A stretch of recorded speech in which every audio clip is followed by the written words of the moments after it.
Dito kami pamilya. sa SM, December 2. Tandang-tanda ko pa. Time. Ang bawat salita na palaging binibig ka sa akin ng ina at ama.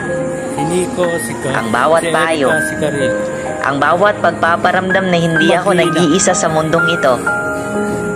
Ang bawat pag-alaga. Ang bawat ngiti na bubungad sa akin sa umaga. Ang bawat pagmamahal na pinaramdam nila. Ang bawat sakripisyo. Ang bawat pagod na dinaranas nila, mabigay lang ang pangangailangan ko. Tandang-tanda ko pa. Ikaw, natatandaan mo pa ba?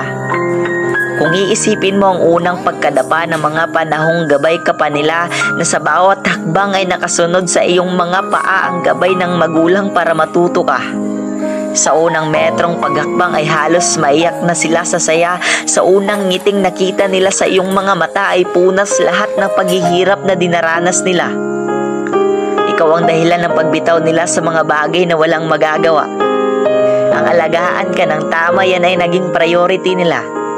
Hangarin ng mga magulang ang maging mabuti ka, na balang araw paglaki mo, makakamit mo yung pangarap na gusto nila para sa'yo.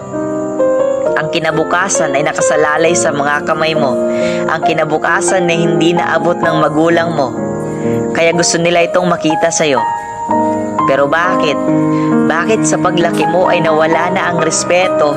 Bawat pagpapaalala ng magulang ay sinasagot mo. Nakalimutan mo na ba kung ano ang mga paghihirap nila sa mga oras na nasa sinapupunan ka pa ng ina ay alagang-alaga ka sa loob ng 9 na taon na pagdala sa iyo ng tama hanggang sa isinilang ka na sa kahit lamok man lang ay ayaw nilang madapuan ka, tapos ngayon ano na? Ang pagmamahal nila sa iyo mula noon hanggang ngayon ay hindi naiiba. Pero bakit may mga anak pa rin parang palagi sila pa yung nasa tama? Kaya payo ko, ibalik ang respeto. Suklian mo kung ano ang ginawa ng magulang mo sa iyo. Darating sa punto na magiging magulang ka rin kagaya nila. Kaya kung gusto mong igalang ka ng mga anak mo, igalang mo muna sila.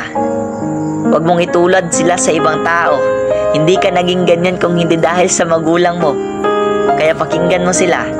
Lahat ng payo ng magulang ay para sa ikabubuti mo, hindi para sa kanila. Tandaan mong kahit kailan hindi ka nila binaliwala, hindi ka pinapabayaan, kaya hindi ka nag-iisa. Sa laban ng buhay kasama mo sila. Iiwanan ka man ng lahat, pero ang magulang kahit kailan hindi yan naisip nila, tandaan mo.